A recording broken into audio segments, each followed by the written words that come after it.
તરફ આપણે આગળ વાત કરીએ વડોદરાની, તો વડોદરામાં સ્થાનિક સ્વરાજ્યની ચૂંટણીને લઈને રાજકીય ગરમાવો વધુ તેજ બની રહ્યો છે। જો આપણે જે હિસાબે વાત કરીએ તો ત્યારે કોંગ્રેસ દ્વારા વોર્ડ નંબર 5 માં મધ્યસ્થ ચૂંટણી કાર્યાલયનો શુભારંભ કરવામાં આવ્યો છે। આ પ્રસંગે વિપક્ષ નેતા તુષાર ચૌધરી સહિત પક્ષના અગ્રણીઓ હાજર રહ્યા હતા અને કાર્યકરોમાં ઉત્સાહનો માહોલ જોવા મળ્યો હતો। કોંગ્રેસે આ વખતે વોર્ડમાં મજબૂત અને શિક્ષિત ઉમેદવારો ઉતાર્યા હોવાનો દાવો કરતા પરિવર્તન લાવવાનો વિશ્વાસ વ્યક્ત કર્યો છે। કિરણ કાપડિયા, મેહુલ કહાર, રીનાબેન પટેલ અને શર્મિષ્ઠાબેન સહિતના ઉમેદવારો દ્વારા ઘરે ઘરે જઈને પ્રચાર તેજ કરવામાં આવ્યો છે। સ્થાનિક મુદ્દાઓને ધ્યાનમાં રાખીને મતદારોનું સમર્થન મેળવવાનો પ્રયાસ ચાલી રહ્યો છે અને ત્યારે જ હવે નજર આવનારી ચૂંટણીના પરિણામ ઉપર રહેશે।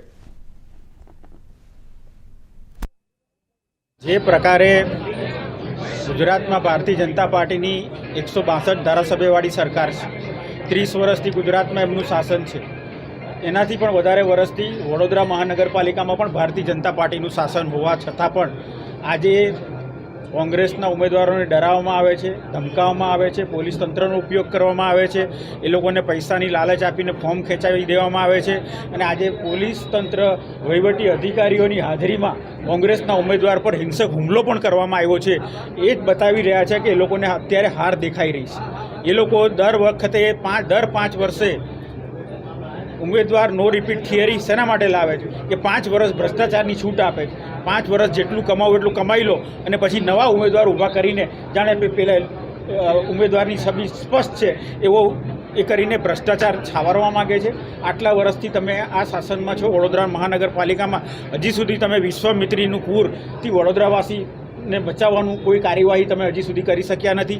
જે પ્રકારે સુરત અને અમદાવાદ શહેરમાં આજે BRTSથી બસો પણ ચાલી રહી છે, જે પ્રકારે અમદાવાદ શહેરમાં મેટ્રો શરૂ થઈ ચૂકી છે, સુરત શહેરમાં પણ એની કામગીરી પૂરજોશમાં ચાલી રહી છે। આજે અહીંયા વડોદરામાં BRTS નથી ને મેટ્રોના ઠેકાણા નથી, એટલે હજી 50 વર્ષ પછી પણ વડોદરાને BRTS કે મેટ્રો મળશે એ પણ ભારતીય જનતા પાર્ટી કહી શકે એમ નથી। એટલે વડોદરાના વિકાસના નામે એમણે ભ્રષ્ટાચાર સિવાય કોઈ કામ કર્યું નથી, એના કારણે આજે વખતે વડોદરાની જનતા પરિવર્તન ઝંખી રહી છે અને લોકોમાં આક્રોશ પણ એટલો જ છે અને આ વખતે 100% વડોદરામાં પરિવર્તન આવશે। અને એમાં અમારા વોર્ડ નંબર 5ના ઉમેદવારો કિરણભાઈ કાપડિયા હોય, મેહુલભાઈ કહાર હોય, રીનાબેન પટેલ હોય કે ધર્મિષ્ઠાબેન હોય, અમે સક્ષમ અને મક્કમ ઉમેદવારો પસંદ કર્યા છે અને આ વખતે પૂરેપૂરી પેનલ આ વખતે કોંગ્રેસની અહીંથી જીતશે। તુષારભાઈ, જે રીતે વડોદરા શહેર, જિલ્લા સહિત રાજ્યભરમાં જે ફોર્મ પરત ખેંચવામાં આવે છે કોંગ્રેસના ઉમેદવારોના, ત્યારે હવે છે ને કોંગ્રેસના ઉમેદવારોની વિશ્વસનીયતા પર એક પ્રશ્ન ઊભો થાય છે, કઈ રીતે જુઓ છો?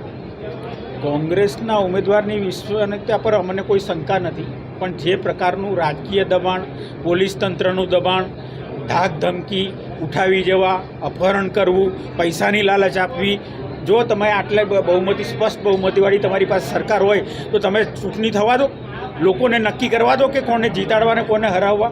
શા માટે તમારે આ બધું કરવું પડે છે? સત્તાધારી પક્ષ જ કરી રહ્યો છે, બીજી કોઈ પાર્ટી કે કોઈ બીજો વ્યક્તિ કરી રહ્યો નથી। એ જ બતાવે છે કે ભારતીય જનતા પાર્ટી ડરી ગઈ છે। તુષારભાઈ, પ્રશ્ન એ છે કે લાલચમાં જો જીત્યા પછી આવી રીતે લાલચમાં આવીને કે દાખલામાં આવીને પક્ષ પરિવર્તન કરે તો ફરી કોંગ્રેસ એની જગ્યા પર જઈ જશે, કઈ રીતે? ભારતીય જનતા પાર્ટીની નીતિ છે કે લોકશાહીમાં વિરોધ પક્ષ જ ના રહેવો જોઈએ। સરમુખત્યારશાહી ત્યારે જ શક્ય બને કે જ્યારે વિરોધ પક્ષ જ ના હોય અને એટલા માટે વિરોધ પક્ષને નામશેષ કરવા માટે આવા બધા અખતરા કરી રહ્યા છે, પણ આ વખતે જનતા એમને સાથ આપવાની નથી।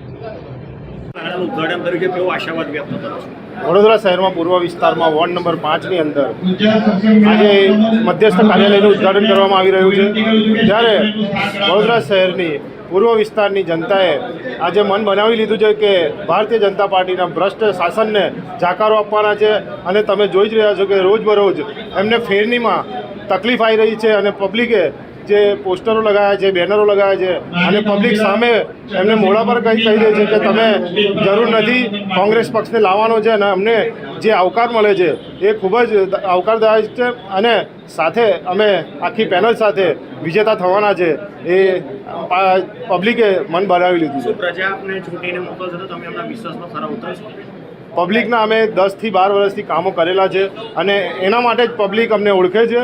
ભારતીય જનતા પાર્ટીના કાઉન્સિલરોને ઓળખતા નથી, જાણતા નથી અને હાલ જે ઉમેદવારો છે એમને પહેચાનતા નથી અને અમે લોકોએ જે કાર્ય કર્યા છે અમને ખબર છે કે આ વખતે જનતા અમારી સાથે છે અને અમે